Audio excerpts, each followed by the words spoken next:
Pikiran itu seperti taman. Apa yang kamu biarkan tumbuh akan membentuk hidupmu. Bayangkan menanam rumput liar daripada bunga. Biarkan kenegatifan dan kebiasaan buruk tumbuh dengan sendirinya sebelum kamu menyadarinya. Tamanmu ditumbuhi rumput liar dan kamu bertanya-tanya bagaimana rumput liar itu bisa ada di sana. Tetapi bagaimana jika 2025 bisa jadi tahun di mana kamu mendapatkan kembali kedamaianmu? Bagaimana jika tahun ini adalah tahun di mana kamu belajar untuk melepaskan pikiran, kebiasaan, dan hubungan yang diam-diam membebanimu? Itulah sebabnya apa yang akan kita bahas bersama hari ini adalah 11 hal yang harus kamu hilangkan secara diam-diam dari hidupmu. Ini adalah perubahan kecil yang dapat memberikan dampak besar, membebaskan kamu dari kekacauan mental, stres emosional, dan energi yang terbuang. Apakah itu melepaskan perbandingan, mengatasi perfeksionisme, atau belajar untuk membungkam kemarahanmu?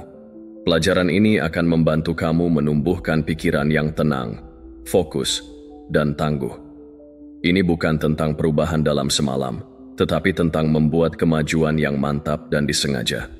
Para Stoik percaya bahwa penguasaan pikiran datang dari latihan harian, keputusan kecil, dan keberanian untuk melepaskan apa yang tidak lagi berguna bagi kita.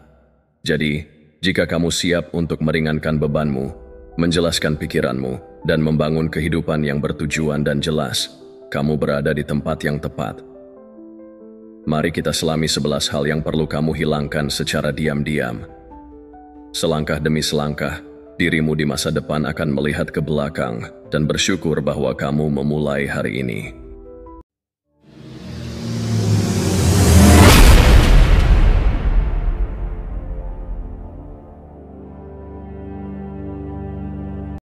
Pertama, menjelaskan dirimu kepada mereka yang menyebabkan kamu kesakitan. Pernahkah kamu menemukan dirimu memutar ulang percakapan di kepala? Mencoba mencari tahu bagaimana kamu bisa menjelaskan dirimu lebih baik kepada seseorang yang menyakiti kamu.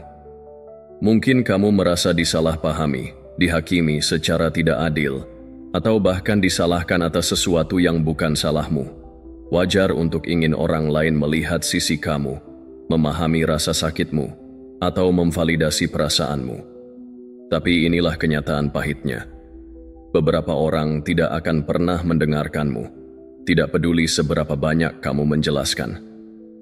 Filosofi Stoik mengingatkan kita bahwa mencari validasi eksternal, terutama dari mereka yang menyakiti kita, hanya menjebak kita dalam siklus frustrasi dan kekecewaan. Mengapa? Karena pemahaman mereka atau kurangnya pemahaman mereka sepenuhnya berada di luar kendali kita.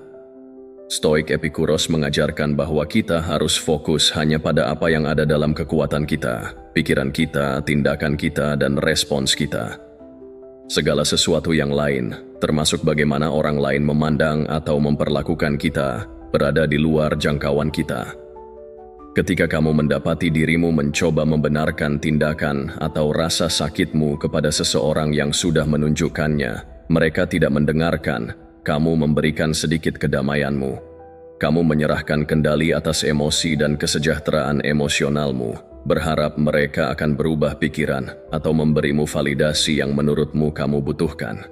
Tetapi kebenarannya adalah, ketidakmampuan mereka untuk memahami kamu mengatakan lebih banyak tentang mereka daripada tentangmu. Stoicisme mengajarkan kita untuk melepaskan kebutuhan untuk dipahami oleh orang lain, terutama mereka yang membuat kita sakit. Alih-alih mencari persetujuan mereka, kita harus berbalik ke dalam dan fokus pada diri kita sendiri. Tanyakan pada dirimu, apakah saya bertindak sesuai dengan nilai-nilai saya? Apakah saya jujur pada diri sendiri? Jika jawabannya ya, maka itu semua validasi yang kamu butuhkan. Kamu tidak berutang penjelasan kepada orang-orang yang menyakiti kamu. Mereka telah menunjukkan kepada kamu bahwa perspektif mereka salah dan penilaian mereka tidak menentukan harga dirimu. Dengan membebaskan dirimu dari kebutuhan untuk membenarkan atau menjelaskan, kamu mendapatkan kembali energi dan fokusmu. Bayangkan apa yang bisa kamu capai jika kamu berhenti memberikan begitu banyak kekuatan kepada orang yang tidak pantas mendapatkannya. Daripada merenungkan apa yang tidak pantas, kamu bisa saja menggunakan waktu itu untuk menyembuhkan, tumbuh, dan merenungkan apa yang benar-benar penting bagi kedamaian pikiranmu. Marcus Aurelius, filsuf stoik hebat lainnya, mengingatkan kita bahwa kita selalu memiliki pilihan untuk tidak memiliki pendapat, tidak perlu menjadi gelisah atau menyusahkan jiwa kita tentang hal-hal yang tidak dapat kita kendalikan. Kita dapat menerapkan prinsip yang sama di sini. Tidak perlu membuang-buang waktu dan energi emosional menjelaskan dirimu kepada mereka yang telah menyakiti kamu. Ini tidak berarti kamu menekan perasaanmu atau berpura-pura bahwa kamu tidak terluka. Tidak apa-apa untuk merasa sakit, marah, atau kecewa. Tetapi daripada mengarahkan emosi tersebut kepada seseorang yang tidak bisa atau tidak mau mendengarkan, arahkan energi itu ke dirimu sendiri, menuju penyembuhan, pemahaman, dan bergerak maju. Biarkan tindakanmu berbicara sendiri. Biarkan pertumbuhan dan kedamaianmu menjadi respons terbaik. Semakin tenang kamu, semakin keras kekuatanmu. Kedua, berbagi terlalu banyak. Akhir dari hubungan. Ketika suatu hubungan berakhir, seringkali itu adalah akhir dari segalanya, diikuti oleh badai emosi, kebingungan, kesedihan, kemarahan, atau bahkan kelegaan. Dalam pusaran emosi itu ada dorongan kuat untuk membicarakannya dengan siapapun yang mau mendengarkan. Mungkin itu untuk mengatasi rasa sakit, mencari kenyamanan, atau menceritakan sisi ceritamu. Tetapi pernahkah kamu memperhatikan bahwa semakin banyak kamu membicarakannya, semakin hal itu membekas di ingatan. Rasa sakitnya tetap ada, kebenciannya semakin kuat, dan bukannya hilang, kamu tetap terjebak di masa lalu. Stoikisme mengajarkan kita bahwa, walaupun kita tidak selalu bisa mengendalikan bagaimana sesuatu berakhir, kita bisa mengendalikan bagaimana kita merespons. Terkadang, respons terbaik adalah diam. Kaum Stoik percaya pada kekuatan menahan diri, terutama ketika menyangkut kata-kata. Kata-kata memiliki bobot. Jika diucapkan, tidak dapat ditarik kembali. Marcus Aurelius, sang kaisar Romawi dan seorang Stoik terkenal, pernah berkata, "Jika tidak benar, jangan lakukan. Jika tidak benar, jangan katakan." Ketika kamu berbagi setiap detail intim dari akhir suatu hubungan, kamu tidak hanya memberikan privasimu, kamu juga mengekspos emosi kamu kepada orang lain yang mungkin tidak menanganinya dengan hati-hati. Apa yang dimulai sebagai pelampiasan dapat dengan cepat berubah menjadi gosip atau penilaian. Martabat dari apa yang pernah kamu bagikan dengan orang lain terkikis, dan pada akhirnya tidak ada yang menang. Ada juga bahaya lain dari terlalu banyak berbagi. Hal itu membuat kamu terikat pada masa lalu. Dengan mengulang argumen lama, menyalahkan orang lain, atau menganalisis setiap detail kecil, kamu memberi situasi lebih banyak kekuatan atasmu daripada yang seharusnya. Stoicisme mengingatkan kita bahwa kita harus fokus pada apa yang berada dalam kendali kita, pikiran, tindakan, dan pola pikir kita, bukan pada peristiwa yang ada di belakang kita. Berakhirnya suatu hubungan adalah bagian dari aliran alami kehidupan, dan seperti semua pengalaman, ia mengandung pelajaran yang membantu kita tumbuh. Tetapi kamu hanya dapat mempelajari pelajaran tersebut ketika kamu berhenti melihat ke belakang dan mulai melihat ke dalam. Diam tidak berarti penyangkalan atau penghindaran. Itu berarti memilih untuk menangani situasi dengan kekuatan dan kedewasaan. Artinya menjaga hal-hal tertentu tetap sakral, bahkan jika hubungan telah berakhir. Dengan memilih untuk tidak berbagi secara berlebihan, kamu tidak hanya melindungi kedamaianmu sendiri. Kamu juga menghormati orang lain, terlepas dari bagaimana akhirnya. Siapa mereka dan bagaimana mereka memperlakukanmu tidak lagi penting. Yang penting sekarang adalah bagaimana kamu menanggapinya.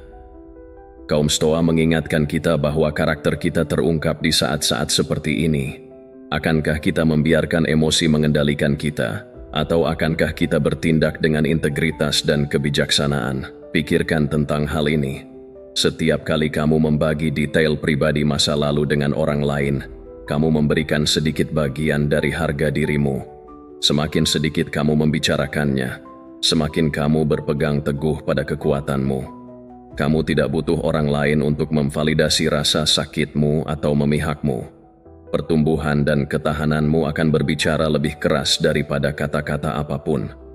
Seiring waktu, kamu akan menyadari bahwa menahan diri, Memilih untuk tidak berkutat, tidak bergosip, dan tidak menjelaskan terasa lebih ringan. Itu membersihkan ruang untuk penyembuhan dan memungkinkan kamu untuk bergerak maju tanpa beban masa lalu menyeretmu ke bawah. Ketiga, tujuan yang tidak perlu. Seberapa sering kita mengejar sesuatu tanpa berhenti untuk bertanya mengapa? Rumah yang lebih besar, mobil yang lebih bagus, promosi, atau bahkan prestasi dangkal yang tidak sesuai dengan jati diri kita yang sebenarnya. Masyarakat mendorong kita untuk percaya bahwa kesuksesan adalah tentang lebih banyak harta benda, lebih banyak gelar, lebih banyak pengakuan.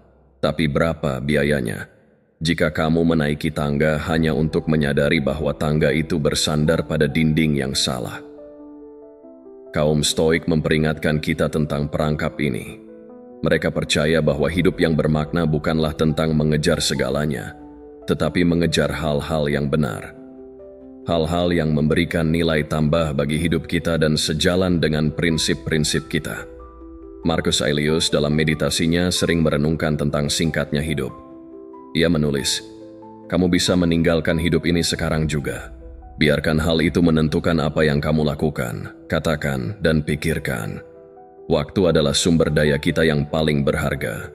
Setiap saat yang kita habiskan untuk mengejar tujuan yang tidak perlu, hal-hal yang tidak memuaskan kita, hal-hal yang kita kejar hanya untuk mengikuti orang lain, adalah waktu yang tidak akan pernah bisa kita dapatkan kembali.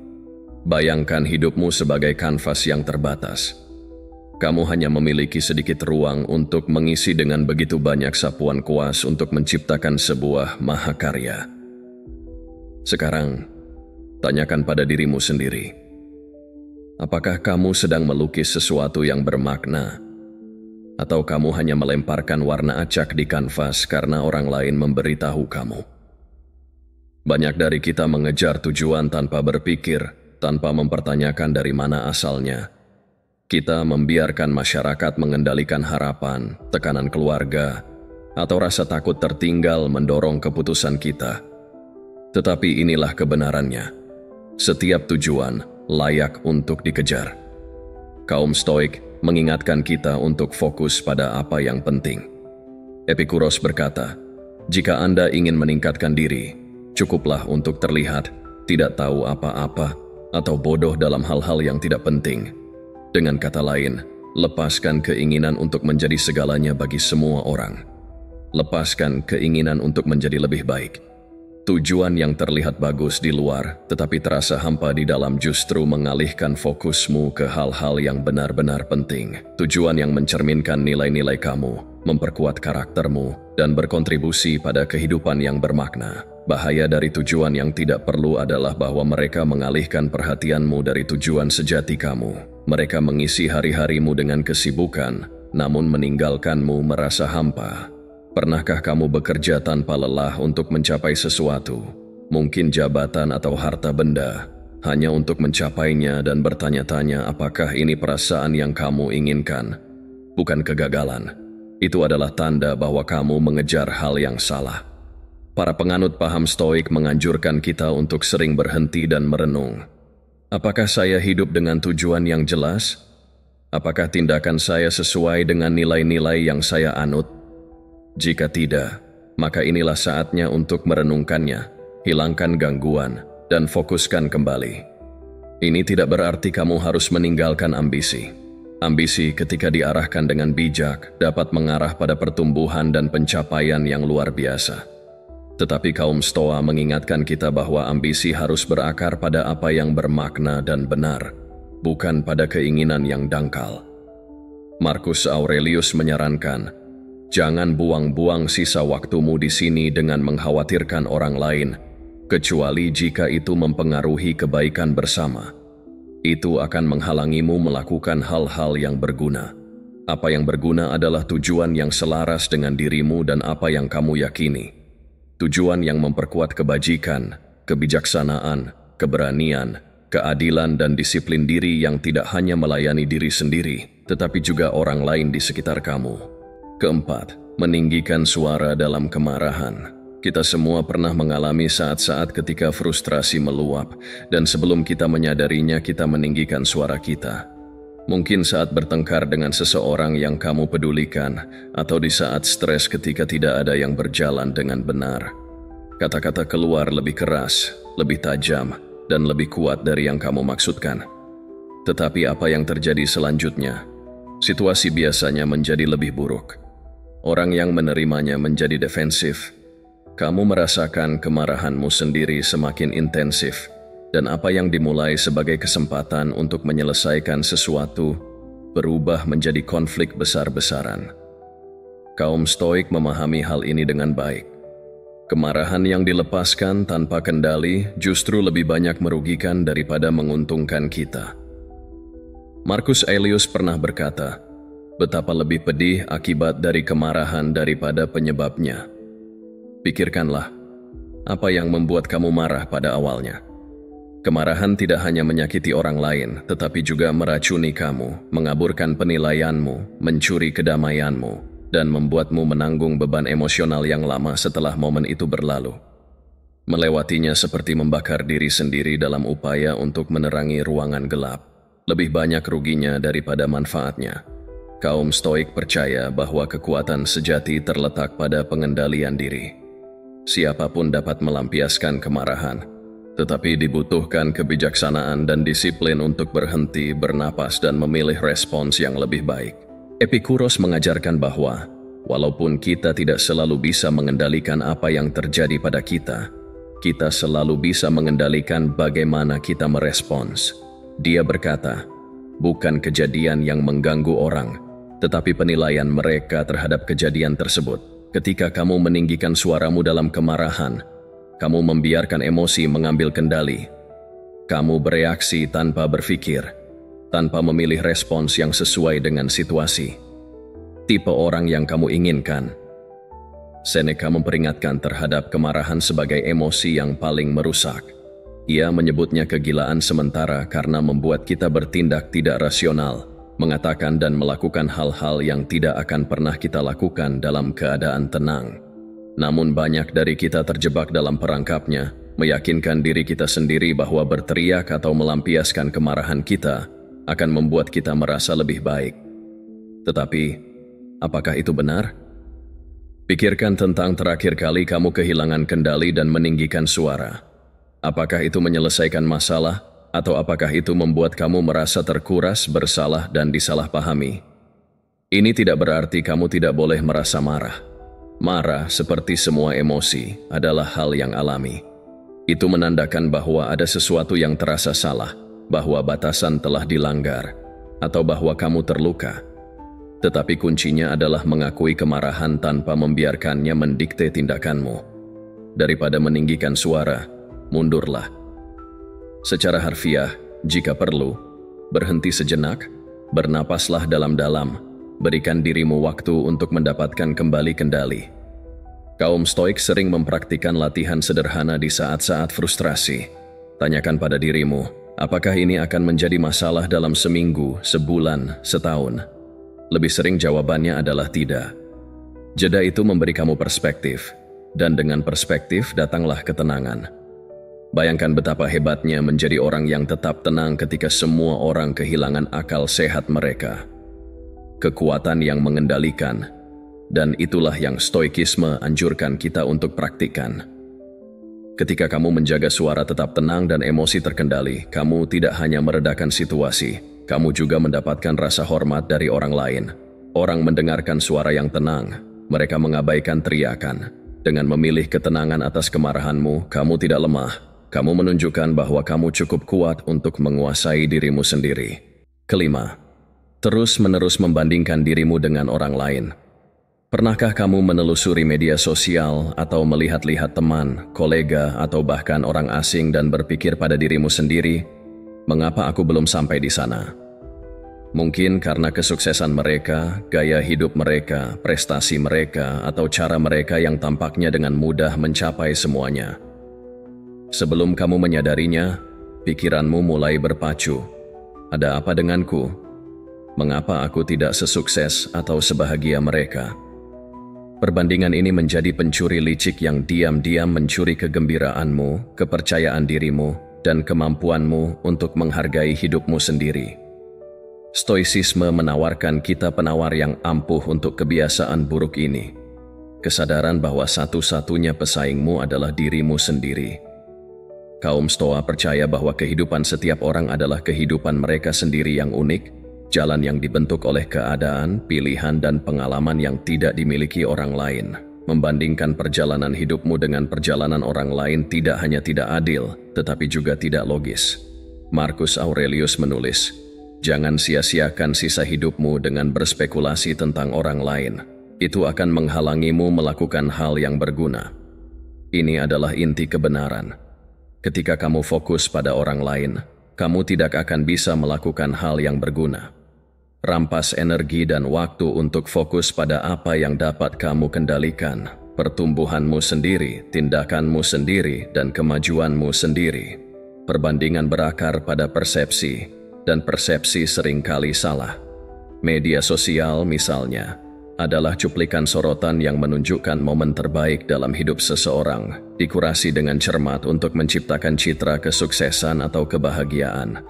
Kamu mungkin melihat rumah baru seseorang, liburan, atau karier yang sempurna, tonggak sejarah, tetapi yang tidak kamu lihat adalah perjuangan, pengorbanan, dan momen keraguan di balik layar. Membandingkan dirimu dengan penampilan luar orang lain, kesuksesan mereka, seperti membandingkan kehidupanmu yang utuh tanpa filter dengan potret-potret mereka yang telah diedit. Kamu tidak melihat gambaran utuhnya. Stoik mengingatkan kita bahwa kita harus fokus hanya pada apa yang berada dalam kendali kita. Dia berkata, kebebasan adalah satu-satunya tujuan yang layak dalam hidup. Itu adalah satu dengan mengabaikan hal-hal yang berada di luar kendali kita. Pencapaian hidup orang lain dan pendapat sepenuhnya di luar kendali kamu. Yang ada dalam kendali kamu adalah bagaimana kamu memilih untuk menjalani hidupmu. Apakah kamu meningkatkan diri setiap hari? Apakah kamu hidup sesuai dengan nilai-nilai kamu? Apakah kamu menunjukkan dirimu sebagai versi terbaik dari dirimu sendiri? Ini adalah pertanyaan yang penting. Faktanya adalah, perbandingan membutakan kamu terhadap kekuatan dan kemajuanmu sendiri. Sementara kamu melihat keluar, kamu kehilangan segalanya yang telah kamu capai. Segala sesuatu yang membuat jalanmu unik dan berharga. Bayangkan mendaki gunung tetapi terus-menerus menoleh untuk melihat jalan orang lain. Kamu tersesat. Pandangan pijakanmu sendiri, arahmu sendiri, dan kemajuan luar biasa yang telah kamu buat. Kaum Stoik mengajarkan kita untuk tetap fokus pada jalan kita sendiri dan menemukan kepuasan dalam usaha kita, bukan pada bagaimana kita menyamai orang lain. Penting juga untuk diingat bahwa setiap orang memiliki timeline yang berbeda. Seseorang mungkin mencapai milestone tertentu lebih awal dari kamu, tetapi itu tidak mengurangi jalan atau potensi hidupmu. Ini bukan perlombaan, melainkan proses pertumbuhan, pembelajaran, dan penemuan.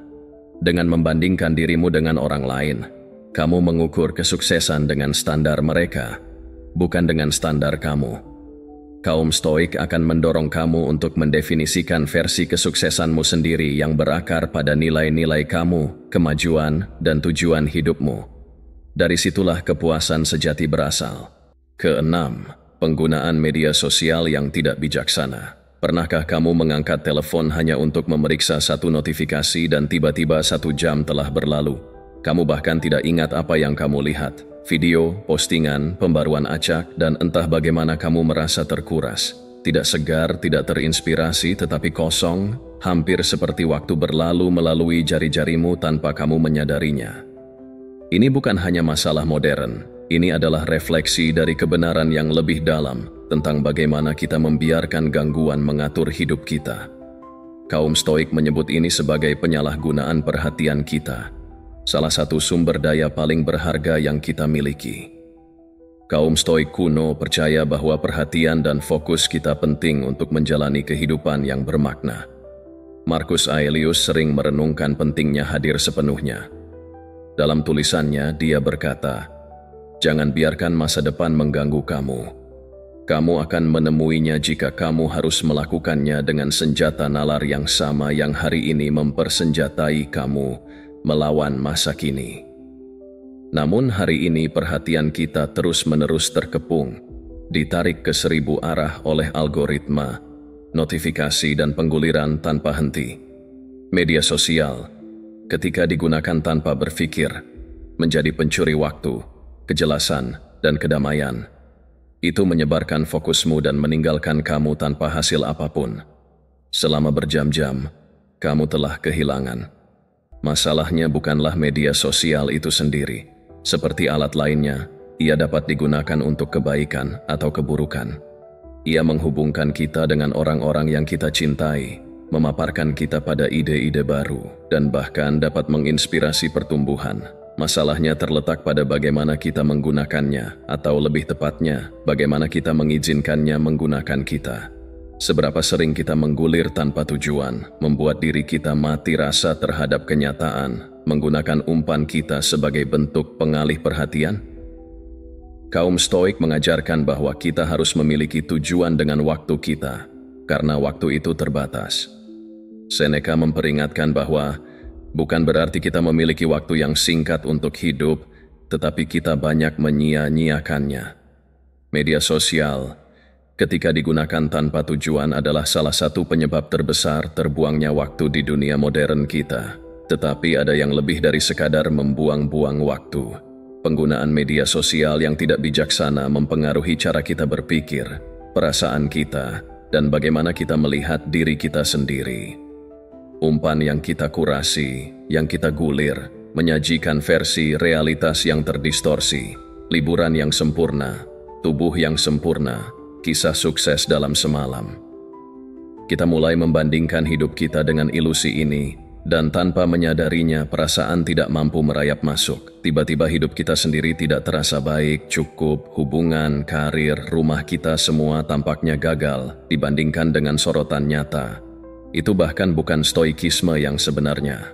Stoikisme mengingatkan kita untuk fokus pada apa yang dapat kita kendalikan, pikiran kita, tindakan kita, dan perspektif kita.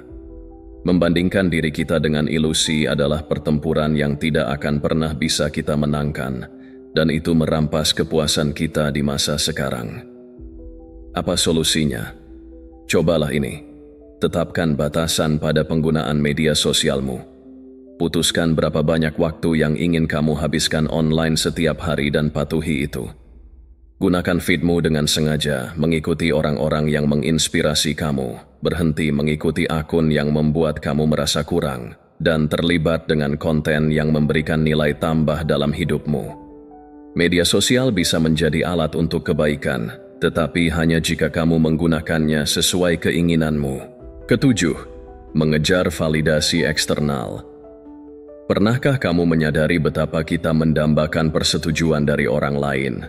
Pujiannya, anggukan pengakuan, atau beberapa like di media sosial. Media dapat membuat kita merasa dihargai dan diapresiasi.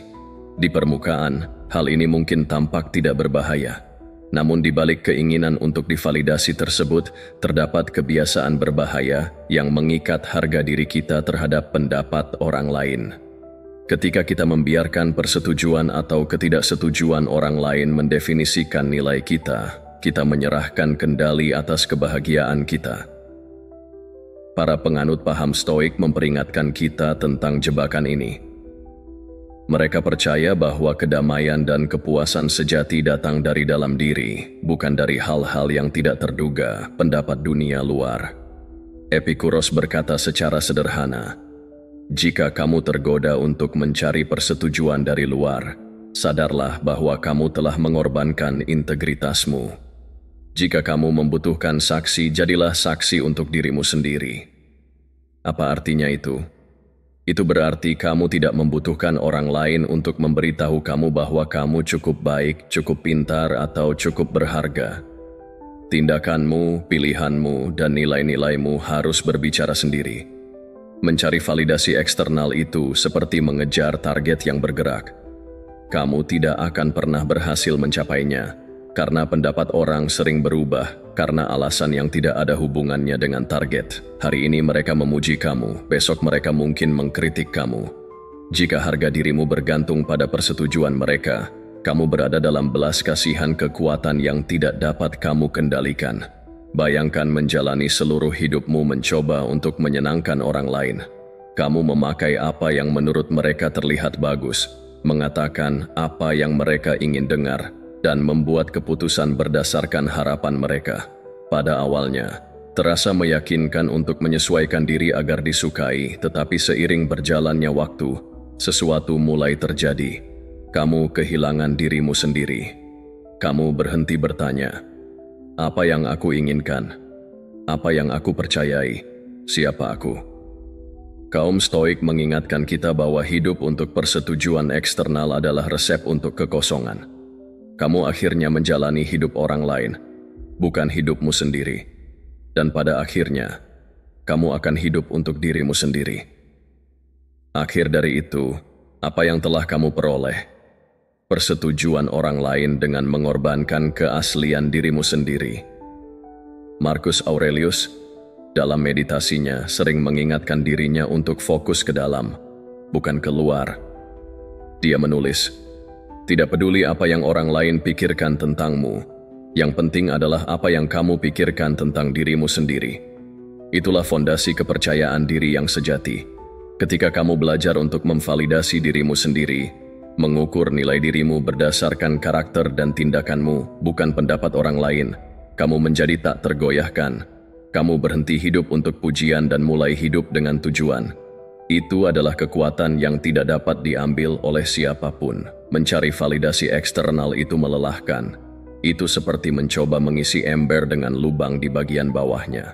Tidak peduli seberapa banyak pujian atau persetujuan yang kamu dapatkan, itu tidak akan pernah cukup.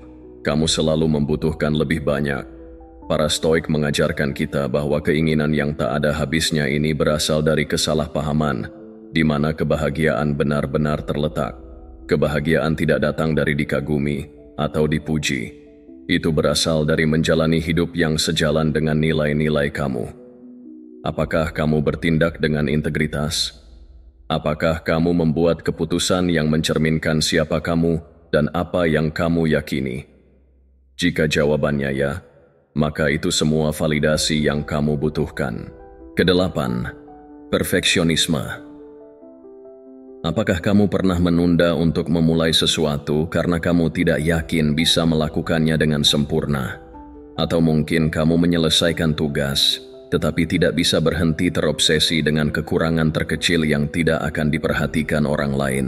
Perfeksionisme bisa terasa seperti pengejaran yang mulia. Siapa yang tidak menginginkannya untuk melakukan yang terbaik? Tetapi pada kenyataannya, perfeksionisme bukanlah tentang keunggulan, melainkan tentang ketakutan. Ketakutan akan kegagalan, ketakutan akan penghakiman, dan ketakutan tidak cukup baik.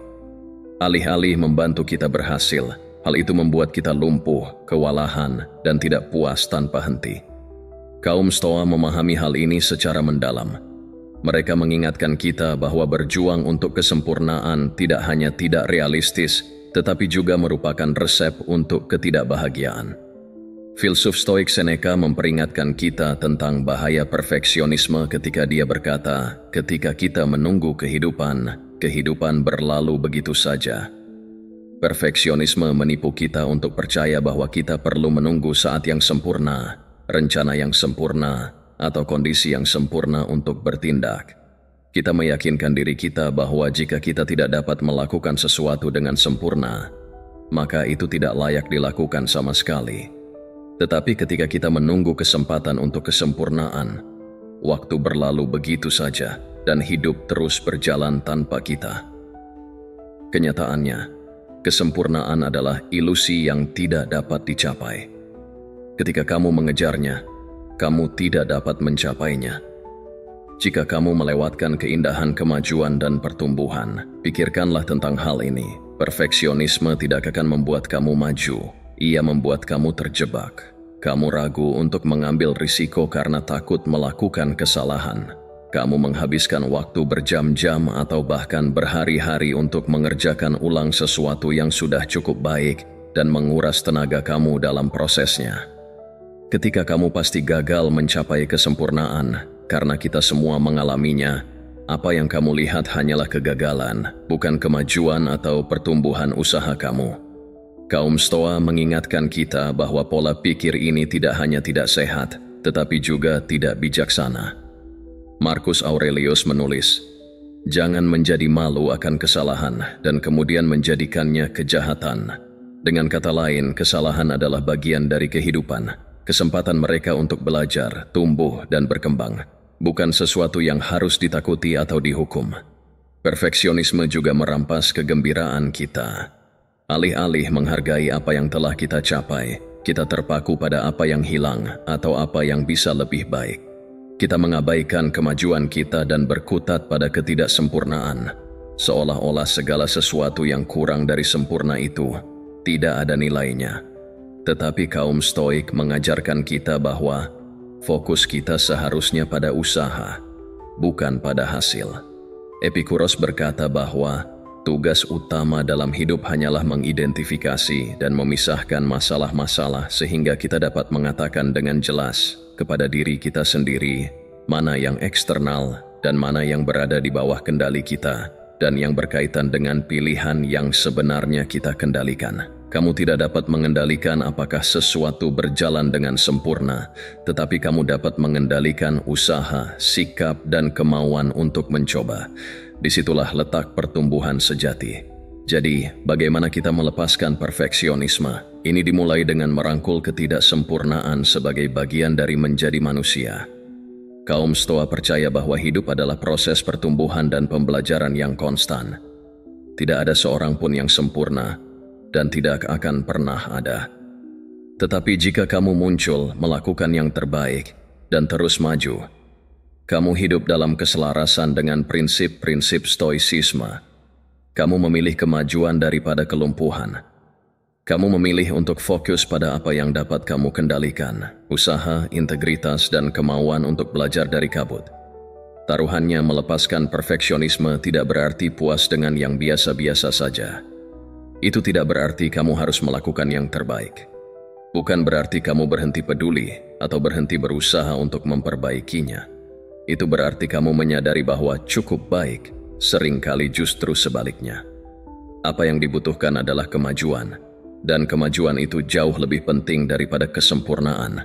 Itu berarti kamu memberi dirimu izin untuk memulai, bahkan jika itu berantakan, untuk mencoba, bahkan jika kamu mungkin gagal, dan untuk merayakan apa yang telah kamu capai daripada fokus pada apa yang tidak kamu lakukan. Kesembilan, bertahan terhadap harapan yang tidak realistis. Seberapa sering kita merasa frustrasi karena kenyataan tidak sesuai dengan versi yang kita ciptakan dalam pikiran kita. Kita mengharapkan orang lain bertindak dengan cara tertentu, hidup berjalan sesuai rencana, dan keadaan kita selalu sesuai dengan keinginan kita. Namun, ketika hal-hal tidak sesuai dengan harapan, kekecewaan, kemarahan, dan kebencian merayap masuk, seolah-olah kita mengharapkan angin bertiup hanya ke arah yang kita inginkan, yang sebenarnya di luar kendali kita. Kaum Stoik akan berkata bahwa frustrasi ini tidak disebabkan oleh kehidupan itu sendiri, tetapi oleh keterikatan kita pada harapan yang tidak realistis.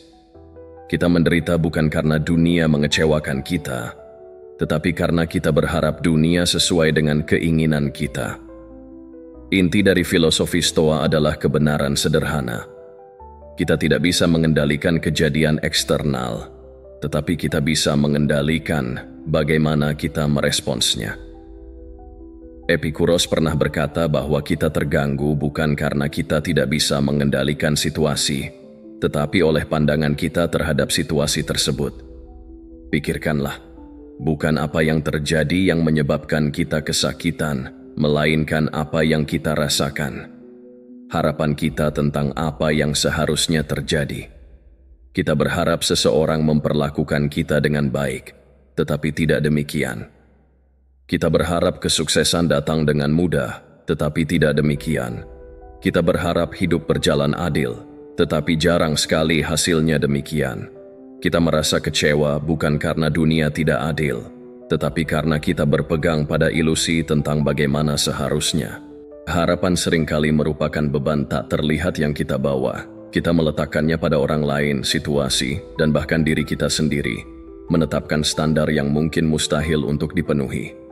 Pernahkah Anda berpikir, mereka seharusnya tahu lebih baik, atau saya seharusnya lebih baik. Kata-kata seperti seharusnya dan harus adalah tanda peringatan bahwa ekspektasi sedang berperan. Kaum Stoik mengingatkan kita bahwa realitas tidaklah baik atau buruk. Realitas itu hanya ada. Ekspektasi kitalah yang membuatnya terasa tidak adil atau mengecewakan. Ketika kita melepaskan ide-ide kaku tentang bagaimana seharusnya hidup, kita membebaskan diri kita untuk menerima hidup apa adanya. Misalnya, pikirkan tentang hubungan Anda. Seberapa sering konflik muncul karena kita mengharapkan seseorang untuk berperilaku dengan cara tertentu. Kita mengharapkan mereka untuk mengetahui apa yang kita inginkan, mengatakan hal yang benar, atau bertindak dengan cara yang sesuai dengan cita-cita kita. Namun, orang-orang bukanlah perpanjangan dari harapan kita. Mereka adalah individu dengan pikiran, kekurangan, dan keputusan mereka sendiri. Kaum Stoik mengajarkan kita untuk fokus pada apa yang dapat kita kendalikan, perilaku kita sendiri. Alih-alih mengatakan, mereka seharusnya melakukan ini. Ubah pola pikir Anda menjadi, apa yang dapat saya lakukan dalam situasi ini? Bagaimana saya dapat menanggapi dengan kebijaksanaan dan kebaikan? Disitulah letak kekuatan Anda. Prinsip yang sama berlaku untuk tantangan hidup. Kita sering mengharapkan kesuksesan tanpa kemunduran, kebahagiaan tanpa kesulitan, dan kemajuan tanpa usaha, tetapi kaum Stoik menerima kesulitan sebagai bagian alami dari kehidupan. Seneca menulis, orang bijak merasa puas dengan nasibnya, apapun itu, tanpa menginginkan apa yang tidak diinginkannya. Harapan yang tidak realistis membuat kita buta terhadap peluang yang tersembunyi dalam kesulitan. Ketika kita mengharapkan hidup berjalan mulus dan mudah, setiap rintangan terasa seperti kegagalan pribadi. Namun, ketika kita melepaskan harapan-harapan tersebut, kita dapat melihat tantangan sebagai kesempatan untuk belajar, tumbuh, dan membangun ketahanan. Ke-10, takut akan perubahan. Perubahan adalah satu-satunya hal yang konstan dalam kehidupan, namun banyak dari kita yang menolaknya karena perubahan itu tidak mengenakan. Perubahan mendorong kita ke hal yang tidak kita ketahui, menjauh dari hal yang familiar dan dapat diprediksi, entah itu pekerjaan baru, akhir dari sebuah hubungan, pindah ke kota lain, atau hanya perubahan rutinitas. Perubahan bisa terasa seperti melangkah ke dalam kegelapan tanpa senter, dan karenanya kita berpegang teguh pada apa yang kita ketahui, bahkan ketika itu tidak lagi berguna bagi kita. Kaum Stoik akan mengingatkan kita bahwa menolak perubahan tidak akan menghentikannya. Itu hanya akan menciptakan penderitaan.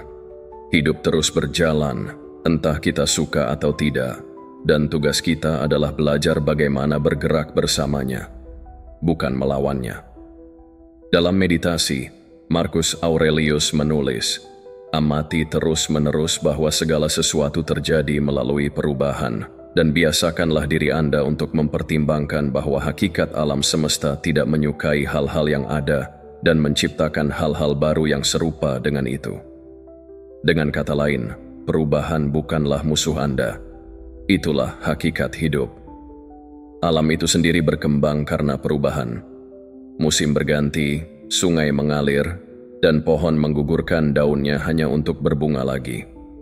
Hidup seperti alam yang cair. Melawan perubahan berarti melawan kehidupan itu sendiri. Kaum Stoik memahami hal ini secara mendalam dan menerima perubahan sebagai bagian alami dan penting dari pertumbuhan. Ketakutan akan perubahan berasal dari keterikatan kita pada hal yang familiar. Kita meyakinkan diri kita bahwa di mana kita berada atau bagaimana keadaannya sudah cukup baik, bahkan ketika kita tidak puas atau stagnan. Mengapa? Karena hal yang tidak diketahui terasa berisiko. Bagaimana jika keadaan menjadi tidak terkendali? Lebih buruk lagi, bagaimana jika saya gagal? Pertanyaan-pertanyaan ini berakar pada ketakutan yang menjebak kita dalam situasi yang tidak lagi sejalan dengan nilai-nilai, tujuan, atau pertumbuhan kita. Epikuros mengajarkan kita untuk merenungkan apa yang berada dalam kendali kita.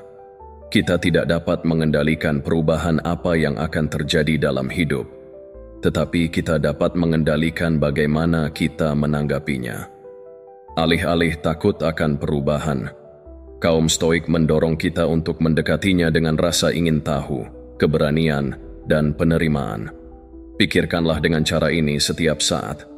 Hal-hal yang berarti dalam hidup Anda berasal dari perubahan.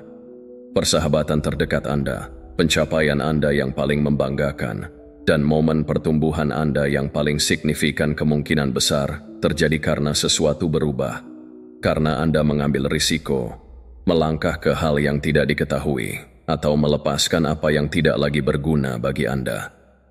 Perubahan memaksa kita untuk beradaptasi, untuk berpikir ulang, agar tumbuh menjadi sesuatu yang lebih kuat dan lebih bijak dari sebelumnya.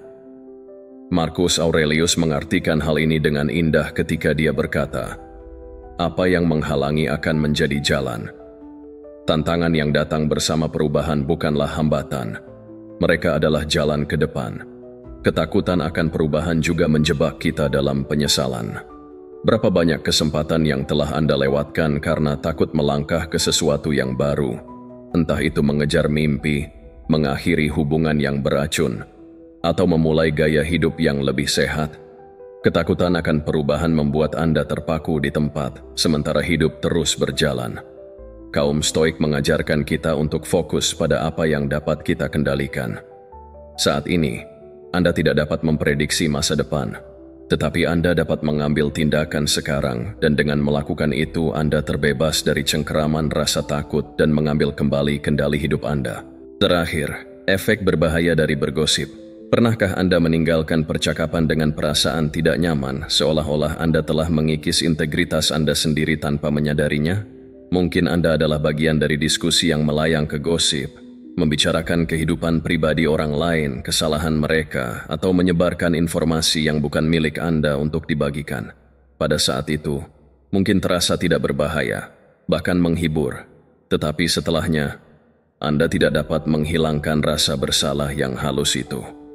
Gosip tidak hanya merugikan orang yang dibicarakan, itu juga merugikan diri Anda sendiri. Kaum Stoik memahami kebenaran ini.